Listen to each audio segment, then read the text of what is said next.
Okay, good morning students.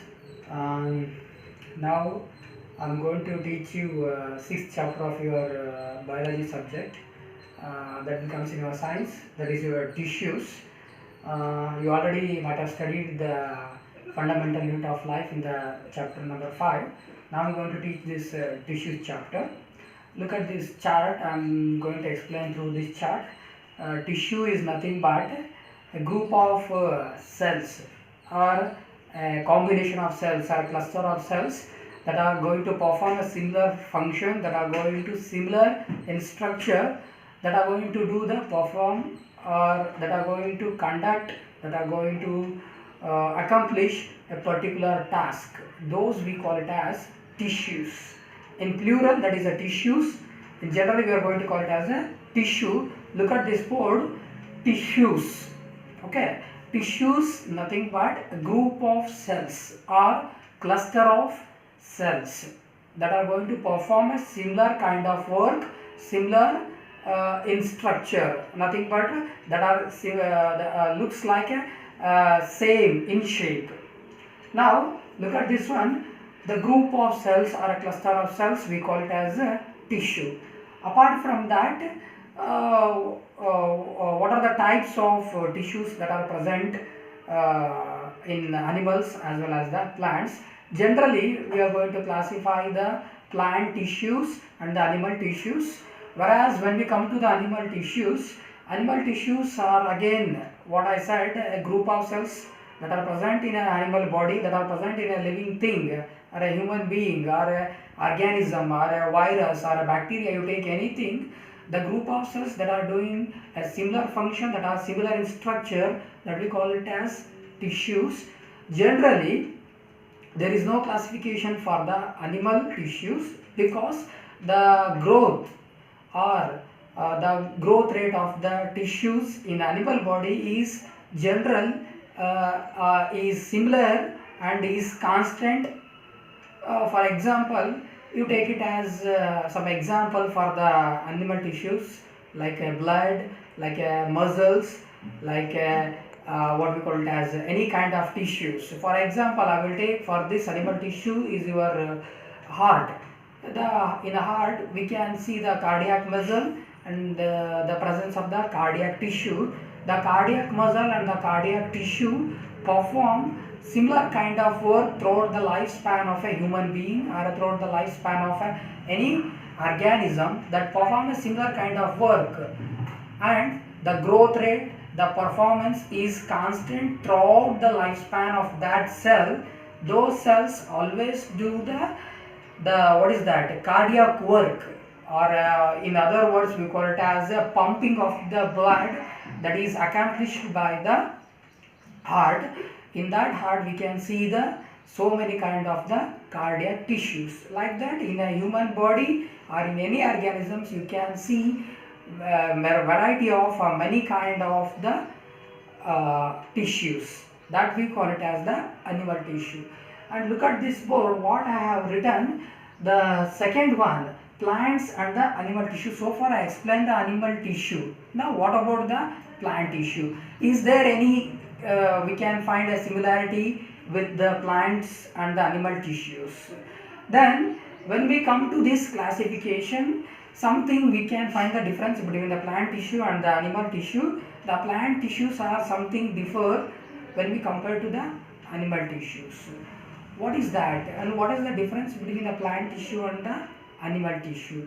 Look at this one, whereas I have written some diagram that shows the parts of the meristematic tissue. The parts of the meristematic tissue. What is this meristematic tissue? Before going to this, we have to learn what about the and what is the plant tissue. Generally, the plant tissues are of two types. One is the simple permanent tissue. The other one is a complex permanent tissue. The last one is the meristematic tissue. The what I said, the simple permanent tissue and the complex permanent tissue is of one type, and the meristematic tissue is another of it is of another type. Totally we have two types. In that I have written the meristematic tissue. Look at this figure. This shows the meristematic tissue, the parts of the meristematic tissue. Look at this, the top section that shows the apical meristem, and the middle one that shows the intercalary meristem, the third one shows the lateral meristem. These three concludes the meristematic tissue. What is that meristematic tissue then? The meristematic tissue that presents in a plant body at a very specific parts of that plant body. Now nothing but it is present in only few parts, like that is present in apical, then intercalary and the lateral meristems. Then in that the apical is nothing but the topmost or the vertex point of that particular plant body.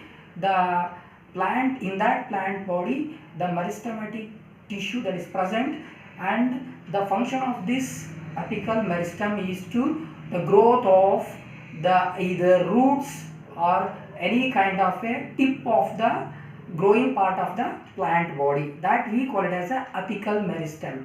When we come to the intercalary, that is nothing but very near to the apical meristem, we can see the intercalary meristem, and that is also present at the nodes or at the mid or at the base or at the origin of the leaves or any kind of a growing part of the plant body, that we call it as a intercalary meristem. When we come to the last one, the lateral meristem. The lateral meristem is of another part of that plant body that gives a mechanical strength, that gives a support to the plant body when the plant grows.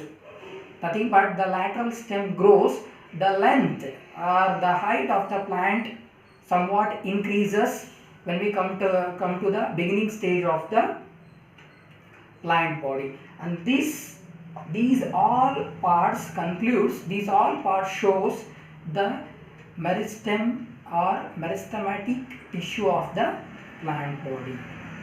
Then after that, one more thing is there, I have not written in this board.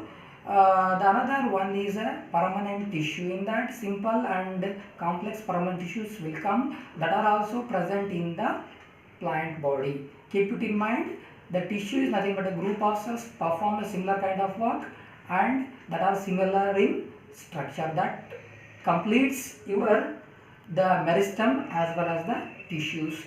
Keep it in mind, we can see some kind of a difference in a plant body and the animal body, that will